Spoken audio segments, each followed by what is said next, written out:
you respect authority. You're not respecting my authority. You're not respecting me, okay? Well, respect goes both ways. You're just a woman with a robe on. You're a woman, human being, just like I am, okay? All that criminal he's spitting out his mouth, he's a rogue too. Do you really think it's appropriate to cuss here in court? Do you think it's appropriate to sentence me under this racial program you got going here you call justice?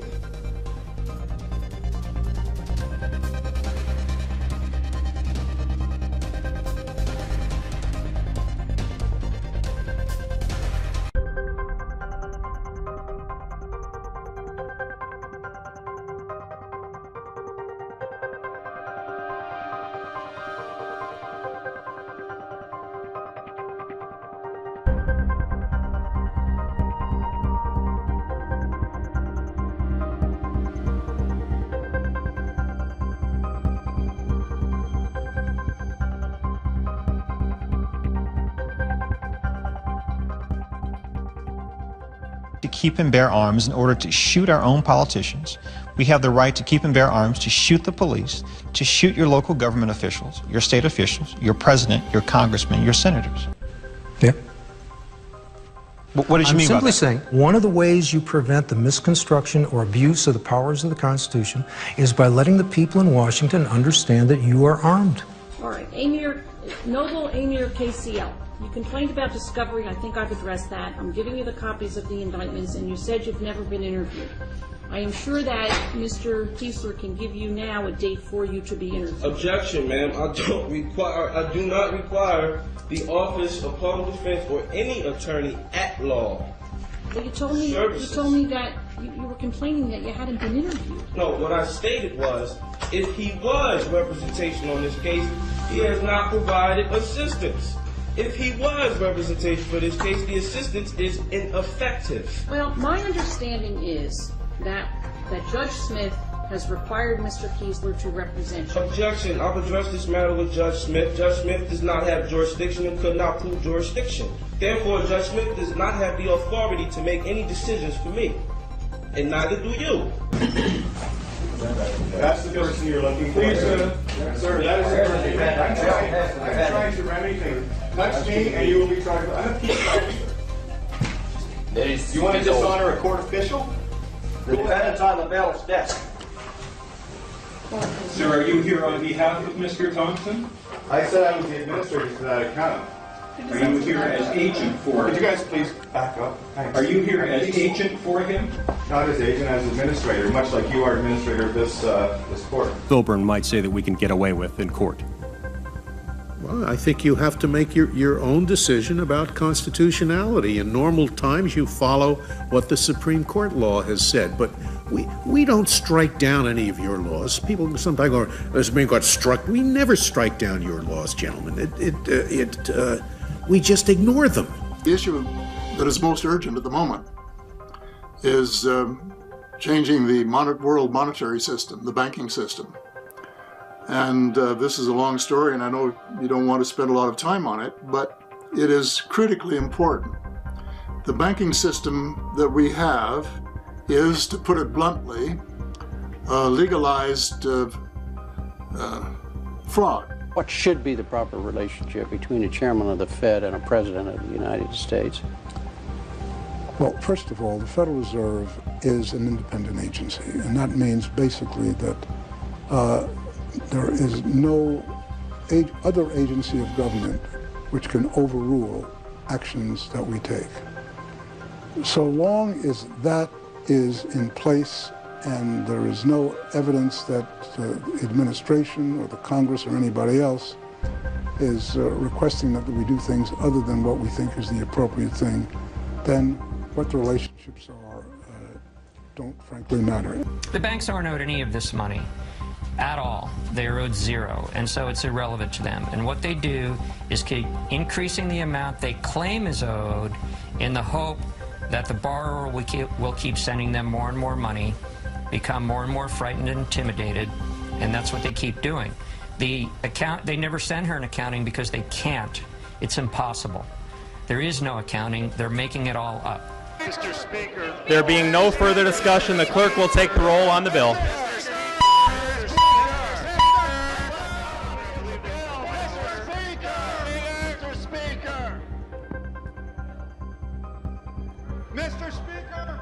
It's 93 pages long, and nobody in this body has gotten a copy of it. They just adopted an amendment of unknown page length that we have not received. We have no idea what's in this bill.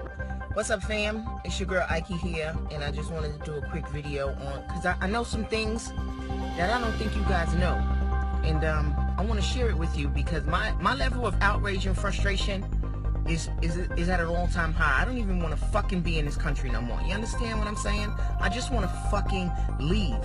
But I need to share this with you. Y'all know I'm a lawyer, I'm a former prosecutor, and I'm currently a defense attorney.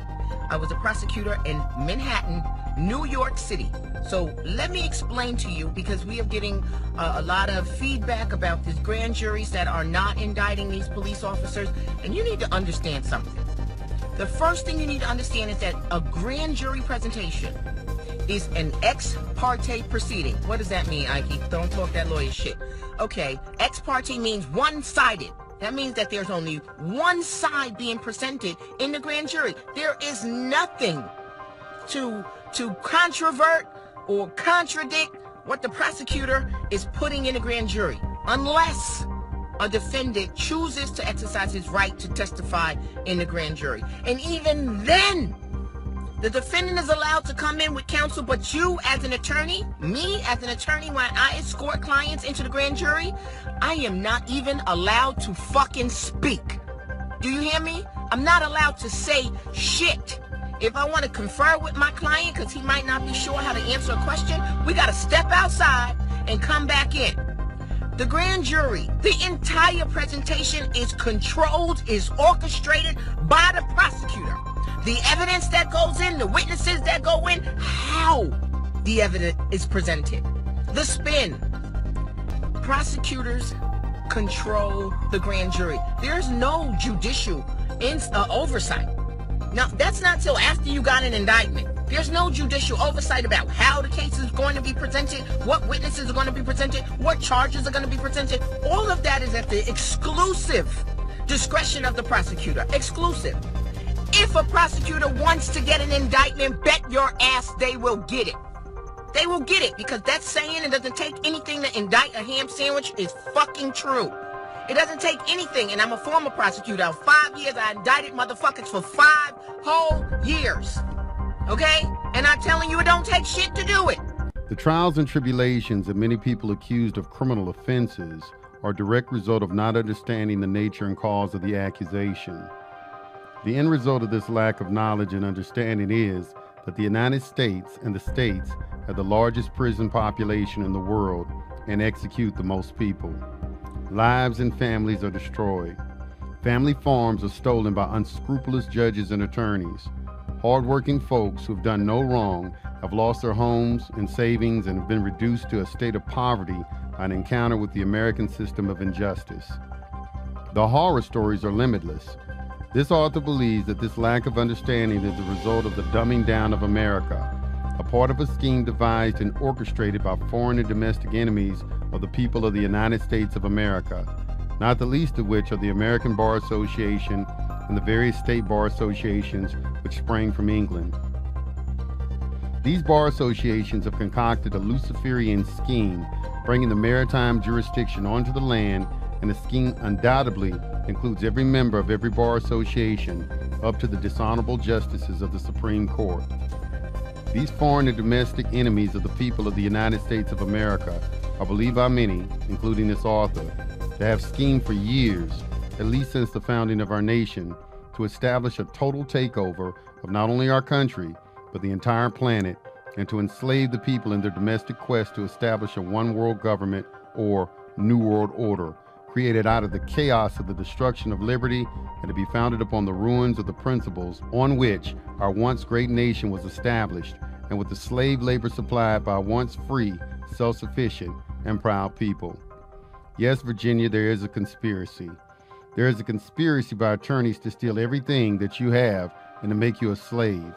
The members of the bar bestowed honors, privileges, and immunities upon themselves in direct violation of the very constitutions that they have sworn an oath to uphold, so they can steal with impunity. They have defecated on the principles of law and justice. This author has personally witnessed them laugh about their license to steal when referring to their membership in the bar. lawyers have infiltrated and taken control of the legislatures so that they can enact laws for their own unjust enrichment. For the most part, they occupy or control the offices of the executive branches of the governments of the several states so they can sign the legislative enactments into law. They absolutely control the judicial branch so they can adjudicate and enforce the laws and divide the spoils among themselves. They control the banks so they can launder their ill-gotten gains. These zealous advocates of injustice will strip you of everything of value you have if they are given the least opportunity. If you hire one to help you out of a scrap with the law, for the most part, you'll end up in prison while your lawyer is sipping margaritas on the beach in Cancun, paid for with your money. Your ex-wife might even be with him.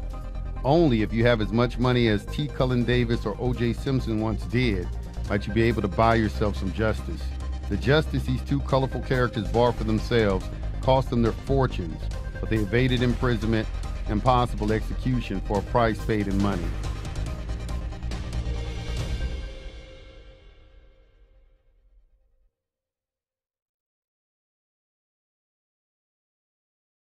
Most people don't have the financial resources with which to bribe the members of the bar, so they languish in prison while the lawyers take what little property they had, plus a bonus from the state for their services. When you go into a court accused of a crime and are inclined to hire a lawyer or accept a court-appointed lawyer to help you out, remember that the lawyer is being paid by the state and is licensed by the state. The judge is licensed and paid by the state. The jury is licensed and paid by the state. They at least have driver's license, don't they? The prosecutor is licensed and paid by the state. If the judge orders a psychological evaluation to determine if you are competent to stand trial, the psychobabblist is also licensed and paid by the state.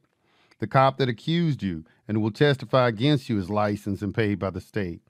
If you're tried and sentenced to death, the cleric who comes to pray for your miserable soul before the execution is licensed and paid by the state. The guy who sticks the needle in your arm for the euthanasia is licensed and paid by the state. After they inject you with poison, the doctor that pronounces you dead is licensed and paid by the state. Could there be a hint of conflict of interest here? If the reader has ever had any experience with the modern criminal injustice system, the term contempt of court has taken on a whole new meaning for him. The lawyers fill the prisons with people who have injured no one but are convicted of statutory crimes of a maritime jurisdiction.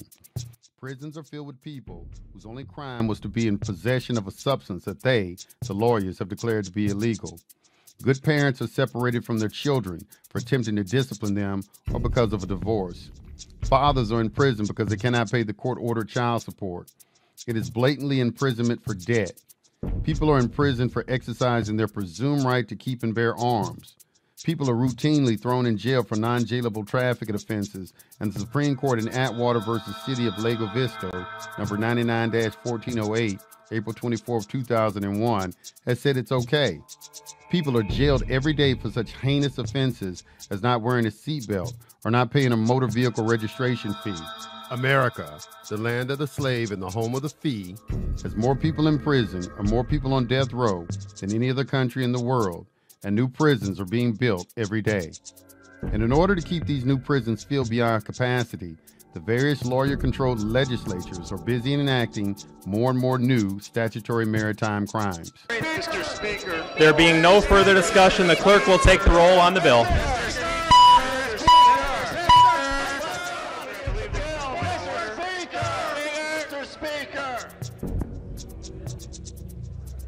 Mr. Speaker! It's 93 pages long, and nobody in this body has gotten a copy of it. They just adopted an amendment of unknown page length that we have not received. We have no idea what's in this bill. Woe be unto you if you don't pay a tax that is presumed to be due. If you don't pay up, the zealous advocates of injustice will drag you into their secret maritime jurisdiction on the presumption of a tax debt and steal your bank account, your car, your home, and anything else they can find. You may even go to prison. So why'd you get locked away? Tax evasion.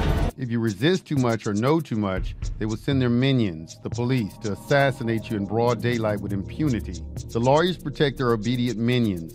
These police agencies, whose motto is to protect and serve, get away with murder on a routine basis. Yes, they do protect and serve their masters, the lawyers, very well. This is why this essay must be spread far and wide as quickly as possible. The word must get out. The attorneys will stop at nothing to keep the scheme of their maritime jurisdiction secret. One advantage that the people have is that the rats are not yet totally in control of the internet. Please use it. If you have a web page, please post this article. Another advantage that the people have is numbers. There are more of us than there are of them. The greatest advantage that the people have is the truth. Lawyers fear it. They go to extraordinary lengths to suppress it. If you want to know what fear smells like, find a judge after you read this article and explain what you're about to learn from the succeeding pages. Mail copies of this article to every lawyer, judge, legislature, and sheriff you can, if you know of any who can read. Let the pungent odor of fear waft across the land. They know that once the truth escapes, it cannot be held back, and once again covered with darkness, at least not for several generations. When they are exposed, they will be powerless and vulnerable. People eventually recognize the truth. The truth is light, and the darkness flees from the light. The American people still have a sense of justice, and the lawyers especially fear justice. How have they gotten away with the fraud for so long and managed to keep secret the maritime jurisdiction has come onto the land? The answer is because the lawyers also control the fourth estate, the institutions of religion and learning. The news media aids and abets the esquires by suppressing the truth and perpetrating lies. It is a form of Orwellian mass mind control. The people are constantly fed a stream of propaganda through the network news, the newspapers, the public schools, colleges and universities, all lawyer-controlled, and most especially the incorporated 501(c) churches. Like all other corporations, these churches are controlled by lawyers. The corporations that the people work for aid and abet the lawyers by perpetrating the false truths in their corporate policies. The subliminal messages transmitted are the lies that America is a free country, slavery is abolished, America is the great land of opportunity, there's separation of church and state, and good Americans, and especially good Christians, should submit to the government. It is the patriotic Christian thing to do. These themes never cease. They are constantly bombarded and ingrained into the psyche of the people. Hitler recognized in his work Mein Kampf that if you told a lie and repeated it and reinforced it often enough, the people would begin to accept the lie as a truth. The bigger and more outrageous the lie, the better. After a period of time, when the lie is sufficiently programmed into the psyche of the national consciousness and is accepted as truth, the human mind does a remarkable thing. If the truth is then presented, it will be rejected as a lie. The psychobabblists have recognized this phenomena and termed it cognitive dissonance.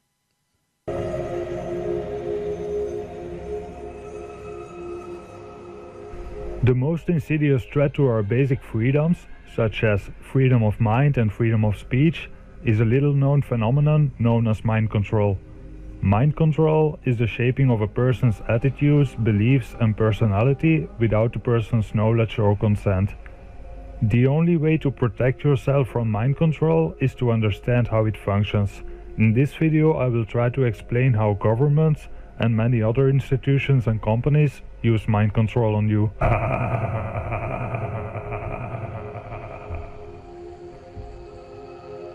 The consciousness mind is your awareness at the present moment. You are aware of something on the outside as well as some specific mental functions happening on the inside. For example, you are aware of your breathing or the chair that you are sitting on. The unconscious mind consists of the primitive instinctual wishes as well as the information that we cannot access. What the conscious mind believes, the subconscious mind acts on. It works like programming a computer. You put in information and the computer will act on it. If you put in wrong information, the computer will still act on it. If a person believes something that is not true, the subconscious mind acts on it. How do we learn? What if I were to tell you that it's absolutely impossible for me to teach you anything? This has been scientifically proven many times. Everything you have ever learned, you taught yourself.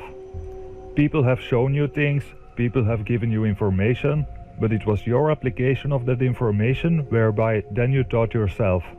Who taught you how to walk, eat, work? Think about it. A teacher told you how to do 2 + 2, but it was only when you understood it yourself that you learned it. We have grown up with the idea that we sit in front of someone and listen because they are the teacher. Who is in control of your learning in this environment? And if you don't expose yourself to this system, can you be smart? Can you learn things? During our childhood, we programmed ourselves with memories and experiences that formed who we are today. I'm sure that you can understand that the school system plays a major role in how we think. And who controls the school system and makes sure every child gets exposed to it? Right, it's your government.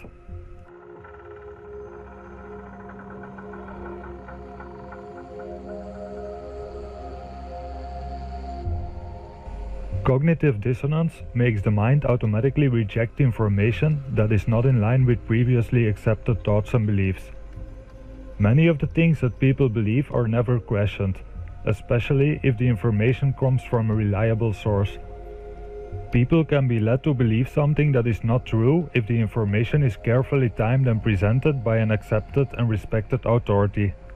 The purpose of propaganda is to direct public attention to certain facts.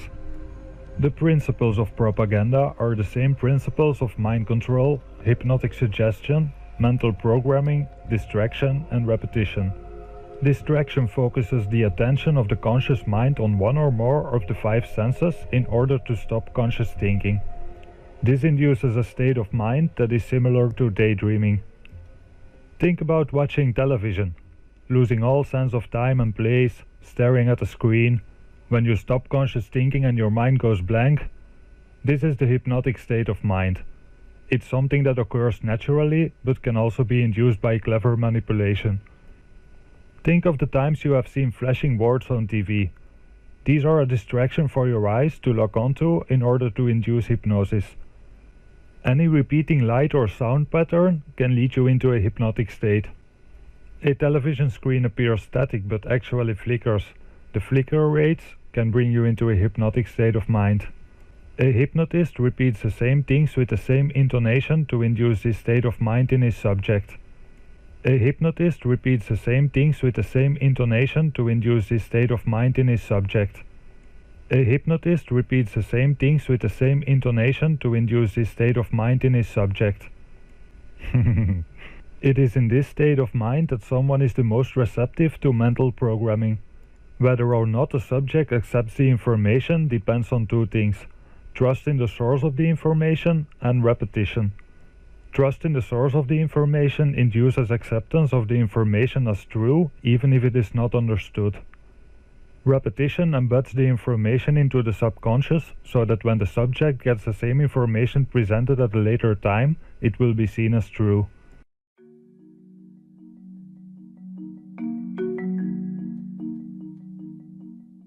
Is it possible to program an entire population to respond to certain words in a certain way?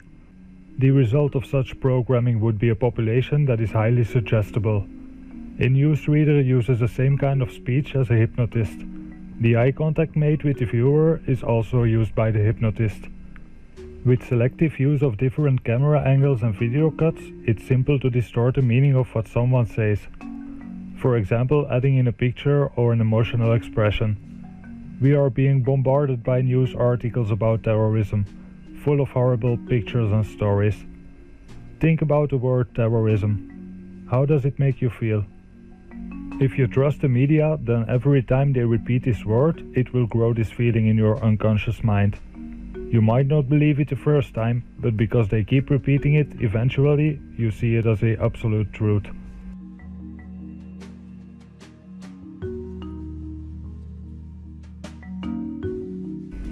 The power of music is well understood. Music affects your emotions, mind and body. Sound causes changes in breathing, body chemistry, blood pressure and digestion.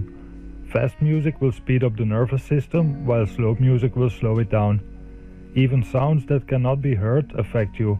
Very low frequencies can cause headaches, dizziness and fatigue. Repeating sound patterns can bring someone into a hypnotic state of mind and make them more suggestible. Reverse speech is sometimes used in music so that when you play it backwards, you get another message. The subconscious can decode and read these messages. Repetition of the message constitutes mental programming. In time, the effects of this kind of programming will appear. Another method very successfully used by the lawyers to keep their secret under the cover of darkness is the age-old strategy of sending their minions to infiltrate, divide, and conquer any organization of people banding together to resist the present tyranny of the injustice system. The authors have personally witnessed the effectiveness of this strategy. The minions of the Esquire sent to infiltrate patriotic organizations are intelligent, skillful, and highly trained in the arts of deception and betrayal. They are people of likable personalities who are able to gain trust, induce people into offending some maritime penal regulation, and set them up for prison.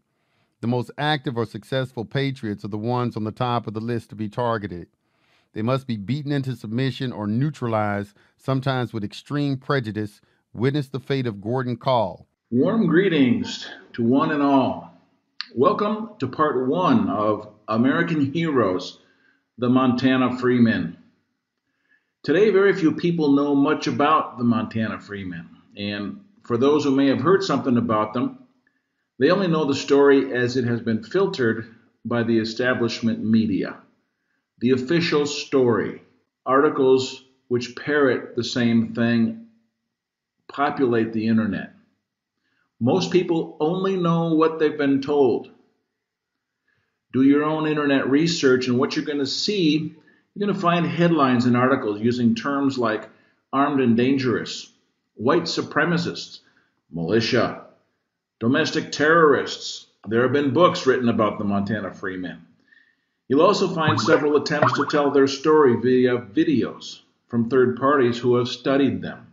But today, you're going to hear the story as told directly from Dan Peterson, who is considered one of the leaders of the group, working right alongside Leroy Schweitzer.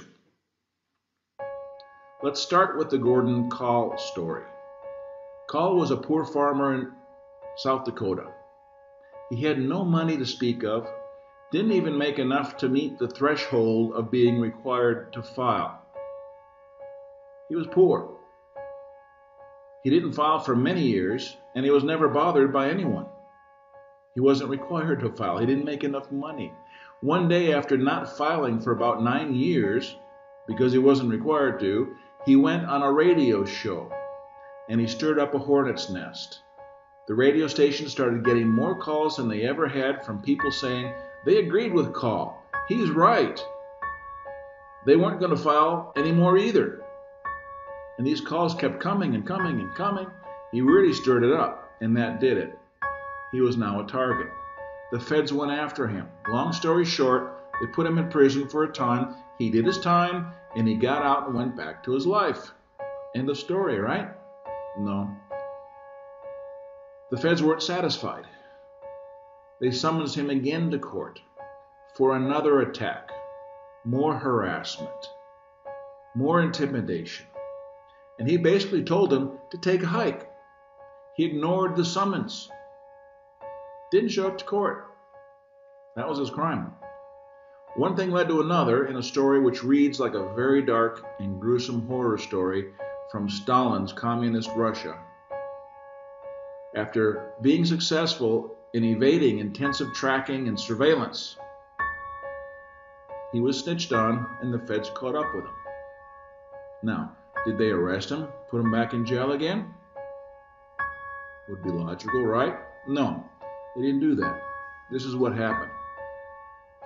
A Delta Force team flew out special in a private jet from Washington, D.C. with orders to kill him. Now, they had plenty of opportunities to take him peacefully when he was in town, moving around, in other places. But no, they waited until he was in a remote rural area in the evening hours, and finding him inside a house, they removed the woman who was in the house with him, and they laid down a horrific barrage of firepower intended to kill him just flat out. Now, the house was well constructed, made primarily of concrete. He survived. They went in the house, they found him alive inside. They tortured him, knocked his teeth in, took the butts of rifles and smashed his face in. He had broken bones and bruises everywhere. They then, listen to this, they took an axe, they hacked off his left hand. Screaming in pain and bleeding profusely, that wasn't enough. They then hacked off his right hand. And they proceeded to hack off both of his feet.